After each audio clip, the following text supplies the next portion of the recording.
Hello everyone, সবাইকে রাখি পূর্ণিমার অনেক অনেক শুভেচ্ছা এবং ভালোবাসা রইল।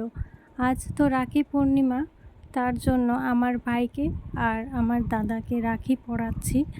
তোমরা সবাই পুরো ভিডিওটি অবশ্যই দেখবে আর লাইক, কমেন্ট, সাবস্ক্রাইব করে পাশে থাকবে।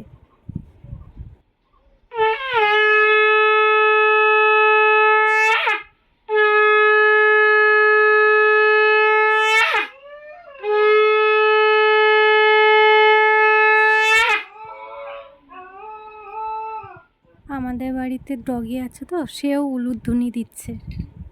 আজ খুব সকালবেলায় উঠতে হয়েছে, কারণ 9:45-এর পর রাহুকাল শুরু হয়ে যাবে। তার আগেই রাখি পরানো হলো, কারণ রাহুকাল শুরু হয়ে গেলে আর রাখি পরানো যাবে না।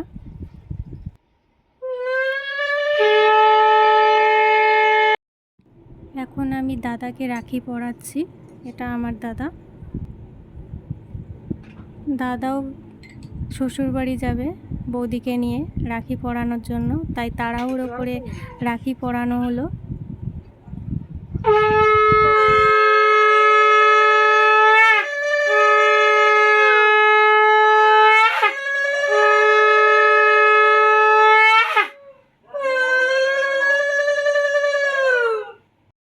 এখন আমার বোন দাদাকে রাখি পরাচ্ছে।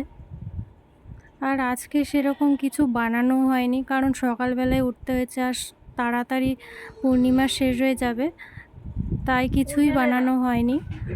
আর দাদাও নাকি শ্বশুরবাড়ি চলে যাবে, কি খাওয়াবো আর। আজকে আমাদের তাও আবার নিরামিষ, শুক্রবার, অনুকূল ঠাকুরের দীক্ষা আছে। আর জানো তো, আমি প্রত্যেকবারই নিজের হাতেই রাখি বানাই, আর এইবার সময় হয়নি আমার রাখি বানানোর, তাই বানানোই হয়নি।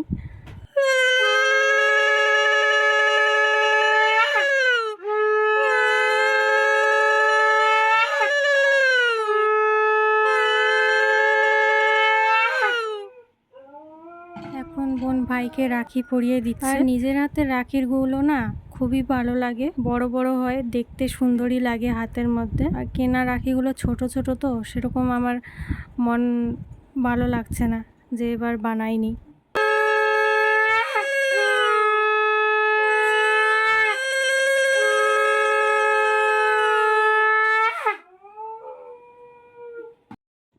এখন বোন আর আমি দুজনই দুজনকে রাখি পরাচ্ছি। সে ছোটোবেলাকার কথা মনে পড়ে গেল। স্কুলে যখন আমরা ছোটোবেলায় ছিলাম, তখন আমরা রাখি পরতাম।